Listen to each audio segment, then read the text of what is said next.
Detail చూద్దాం. కలిసొచ్చే కాలానికి నడిసొచ్చే కొడుకు పుడతాడంటారు. కాలం కలిసి రాకపోతే తాడే పామై కరుస్తుందంటారు.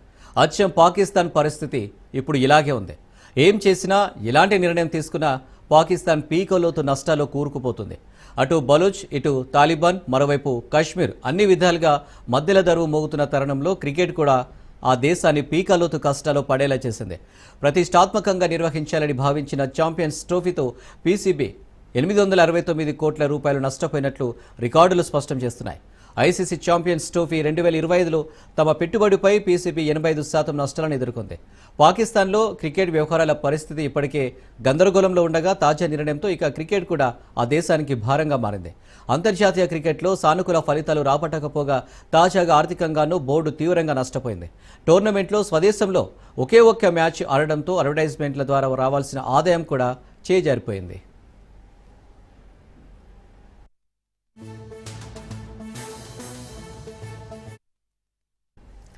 ఇక లాహోర్లో న్యూజిలాండ్తో జరిగిన ఛాంపియన్స్ ట్రోఫీలో తమ గ్రూప్ ఏ తొలి మ్యాచ్లో పాకిస్తాన్ ఓటమి పాలైంది.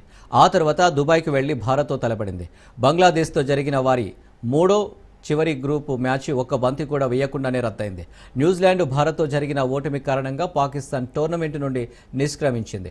అందువల్ల స్వదేశంలో ఒకే ఒక్క మ్యాచ్తో ముగియడంతో భారీ నష్టాలను మూటగట్టుకుంది. పాకిస్తాన్ 3 ఛాంపియన్స్ ట్రోఫీ వేదికలు రావాల్సింది. లాహోర్, కరాచీలను అప్గ్రేడ్ చేయడానికి దాదాపు సుమారుగా 500 కోట్ల రూపాయలు ఖర్చు చేసింది.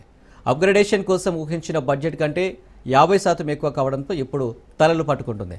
పాకిస్తాన్ క్రికెట్ బోర్డు కూడా ఈవెంట్ సన్నాహాల కోసం సుమారుగా 350 కోట్ల రూపాయలను ఖర్చు చేసినట్లు తెలిపింది. అయితే సంపాదన మాత్రం అంతంత మాత్రంగానే ఉంది.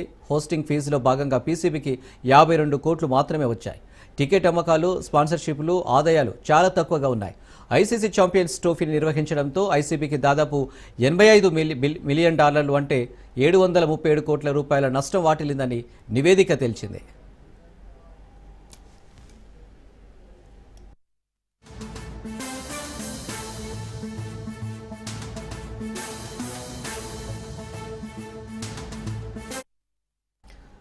ఓటమి దెబ్బతో ఖర్చులు తగ్గించుకోవాలని పీసీబీ నిర్ణయించింది. టీ20 ఛాంపియన్షిప్ మ్యాచ్ ఫీజులను 90% తగ్గించి రిజర్వ్ ప్లేయర్లు చెల్లింపులను 87.5% తగ్గించాలని బోర్డు నిర్ణయించింది.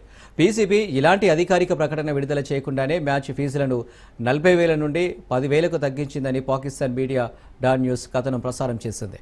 అయితే పీసీబీ చైర్మన్ మొహిన్సిన్ నఖ్వీ జోక్యం చేసుకుని ఫీజుల్లో అలాంటి కోత కోయొద్దని, ప్రక్షాళన దిశగా నిర్ణయాలు తీసుకోవాలని బోర్డు సభ్యులను ఆదేశించారు.